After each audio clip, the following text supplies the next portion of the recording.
So before we get started, let's talk about some basic tools we need to install Hotronic XLP C Footwarmer. We ideally would have a nice pair of scissors. We're going to have a nice sharp razor knife. If we're putting in a slide strap bracket, we definitely need at a minimum a Phillips number 1 screwdriver, a ultrafine Sharpie, and for those who are especially picky, some contact cement to adhere the cambrel top sheet to the footbed.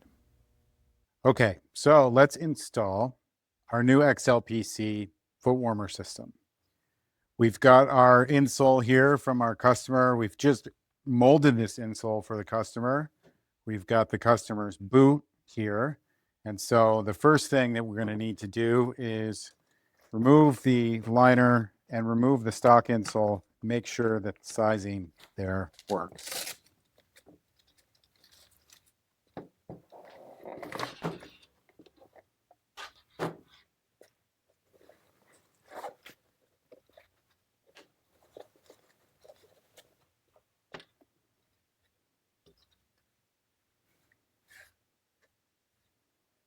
I need to trim this a little bit. Got a Sharpie, pair of scissors, a razor knife. Use my fine point Sharpie here to mark out my trim zone for length.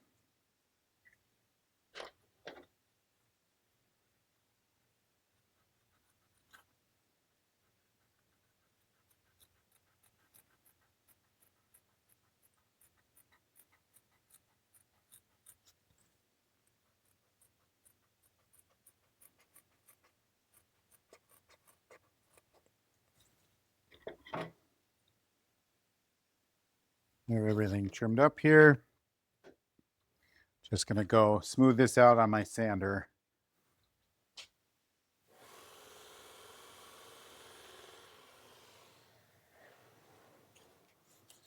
Okay, we've got everything smoothed out.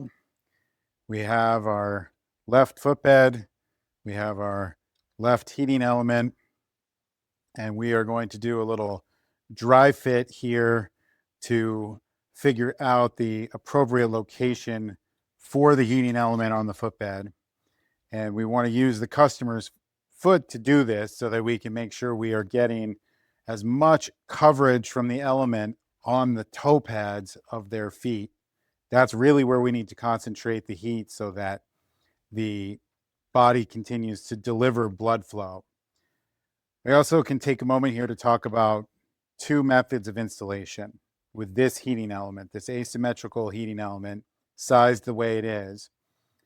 We can position things to do what I would call a straight back installation. So we're going to lay the element down. We may move it forward. We'll trim a little bit here.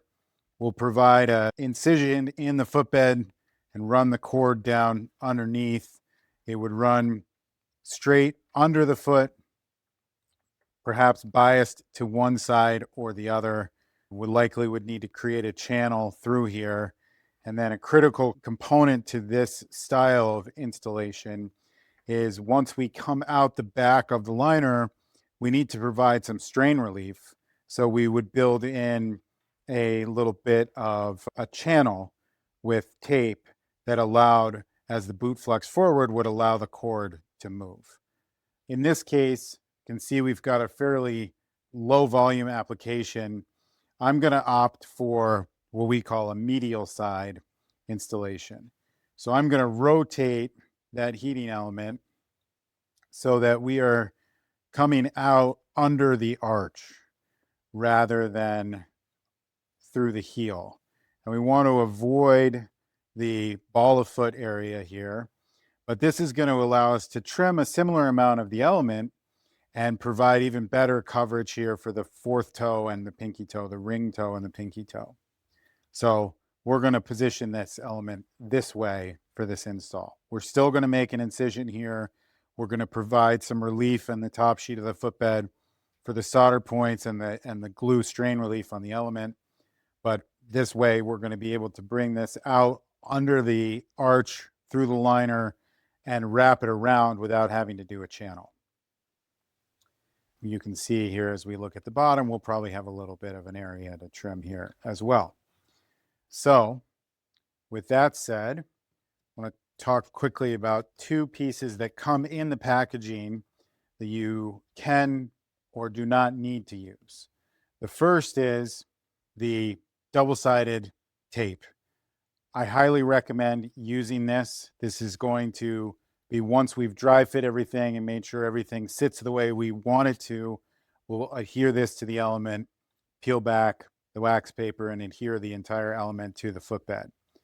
The other piece, and this is one is commonly misunderstood, is this cover.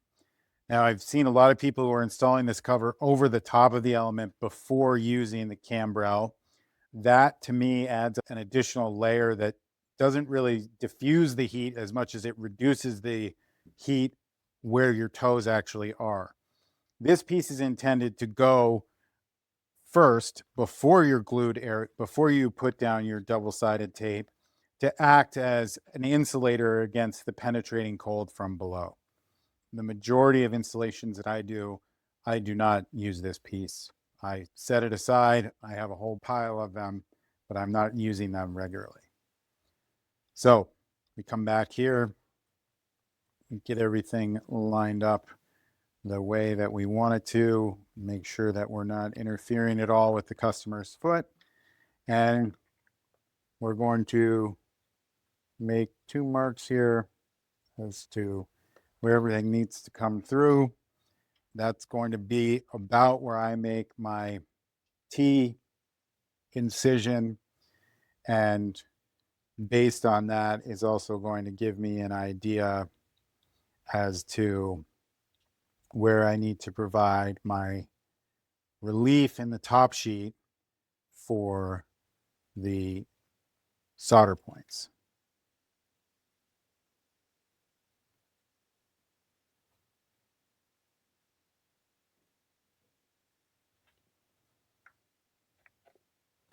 I like to mark everything out. Looks roughly like that. Take my razor and with this particular footbed, there's some layering here, so I can cut and remove material layer by layer without having to use a Footwarmer tool or anything like that. Makes it easy to do a nice looking job. If you have a harder material or you don't have layering, then certainly using a Footwarmer tool is a completely viable way to provide that relief. I try and keep the area that I'm providing the relief as precise as possible, just so that we don't end up creating a void that the customer feels. In terms of how pretty this is, remember you're putting a cambrel top sheet over the top, so we're not going to see any of this. And we also are putting a semi-transparent heating element over the top of this area, so see, even if we weren't using the cambrel, we're not going to see much of this to begin with.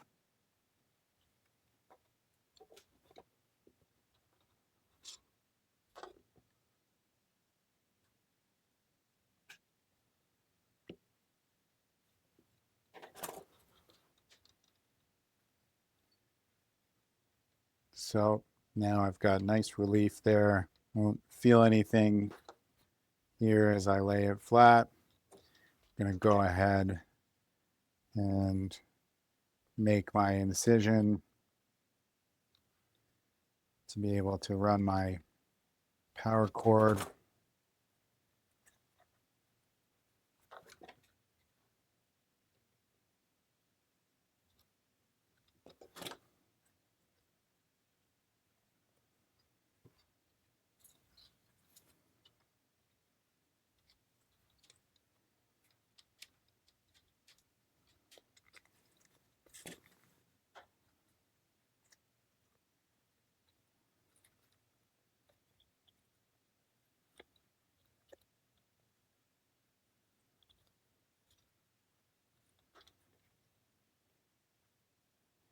Get everything lined up and a nice smooth top there. We don't have any big bumps. We don't have any big depressions.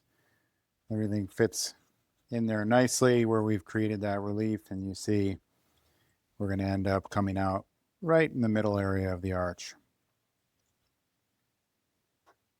So I'm fairly satisfied with that dry fit. I'm going to pull some of this back through, move one side of the backing here of my double-sided tape, adhere it to the element.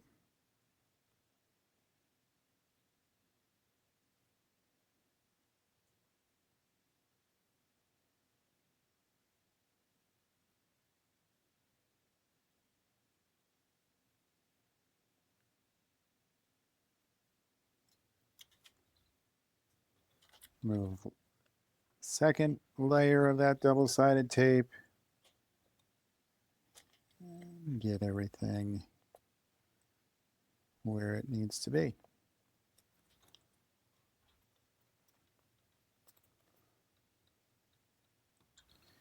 can see two things on the bottom. One, we have some area that we need to trim. When we reference that with the white on the top of the element here, we see we're going to have no problem trimming that area away. Two, where we've made our T-incision, we're going to come back and remove a little bit of material just to make sure that everything is flat on the bottom as well. Obviously, want to be careful doing this so that we don't end up cutting any of the element or the power cord when we make that cut.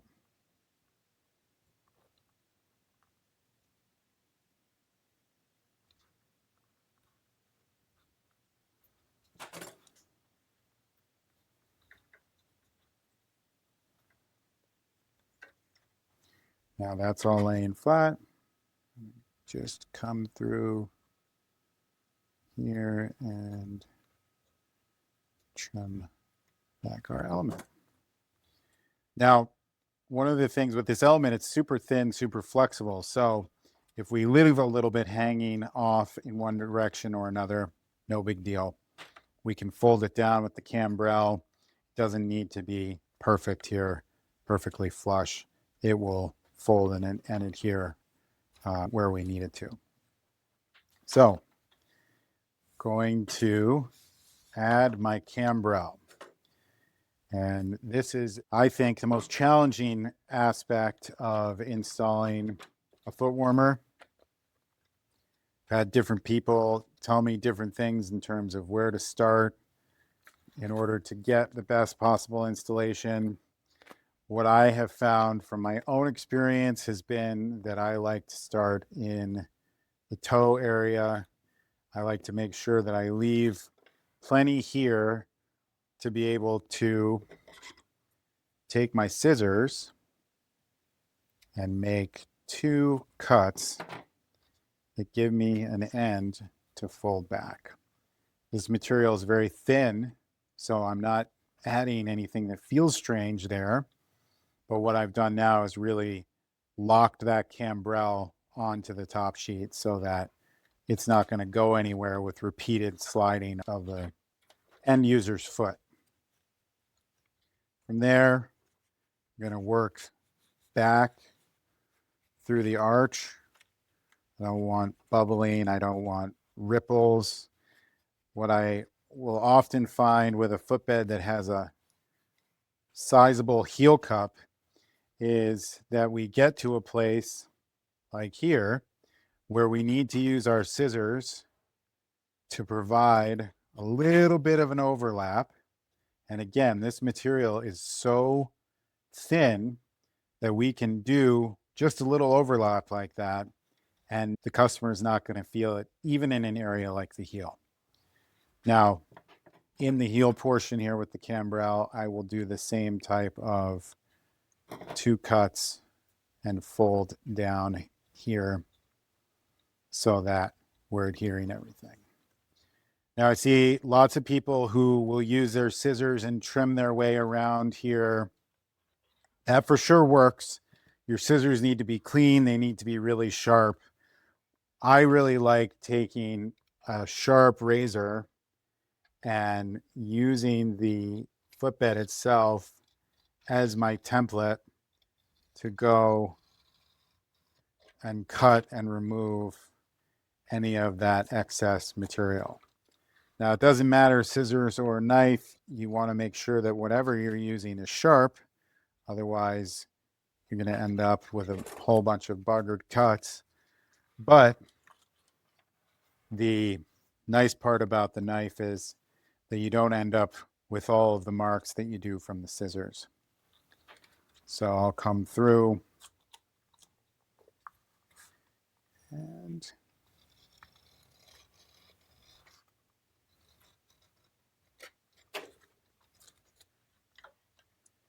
finish all of my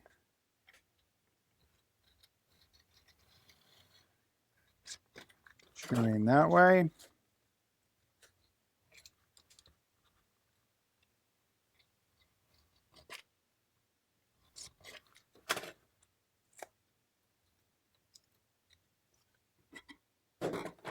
If I need to come and clean up a little bit with the scissors, no problem.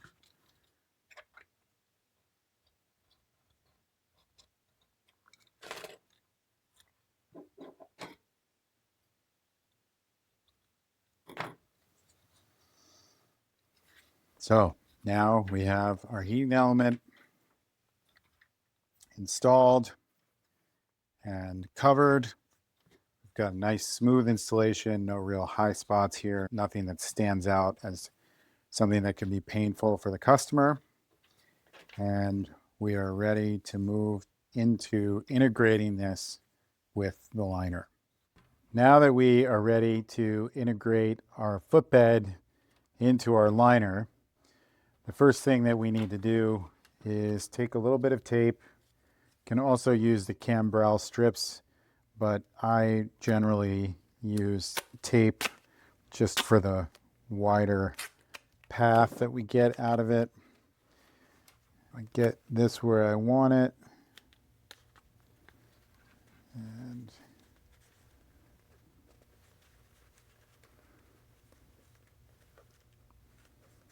tape things down. Now I'm going to want to come in here with my razor knife and trim back my tape just like my excess cambrel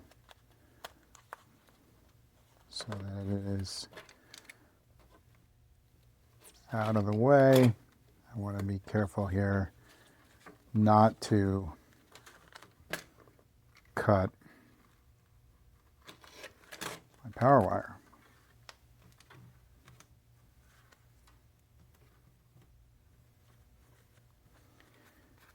So with that done,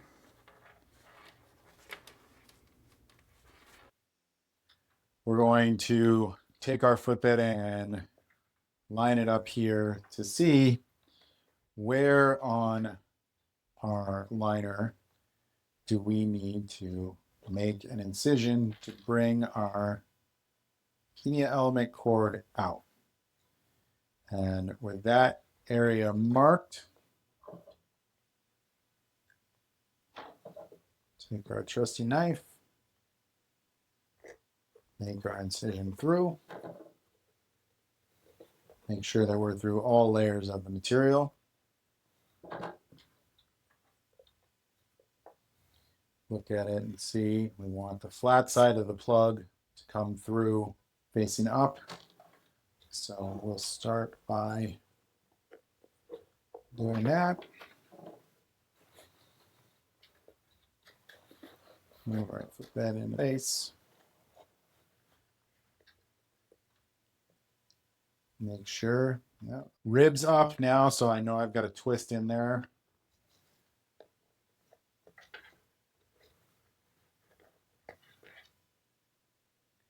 Flat side up, twist removed.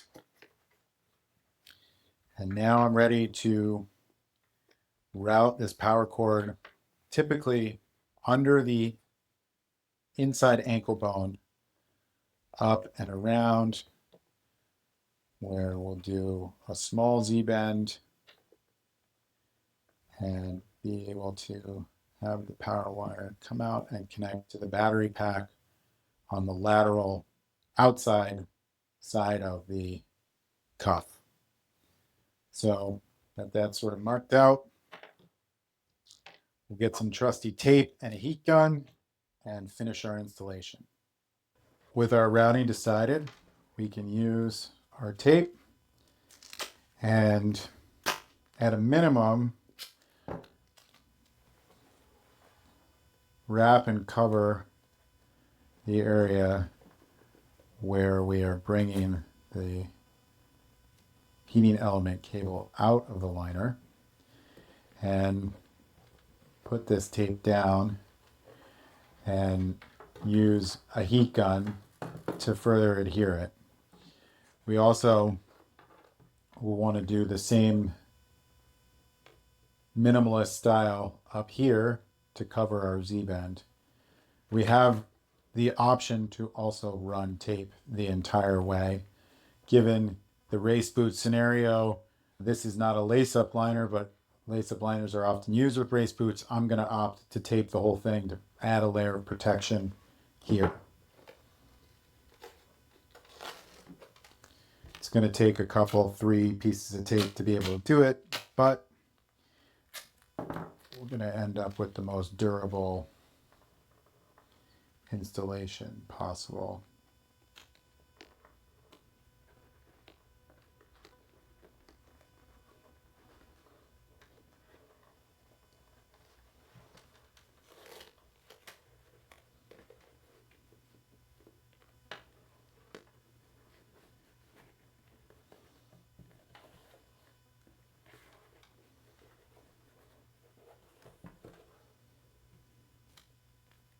Okay, with our tape down in place, hit it with our heat gun.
There's our finished product with a slide strap bracket.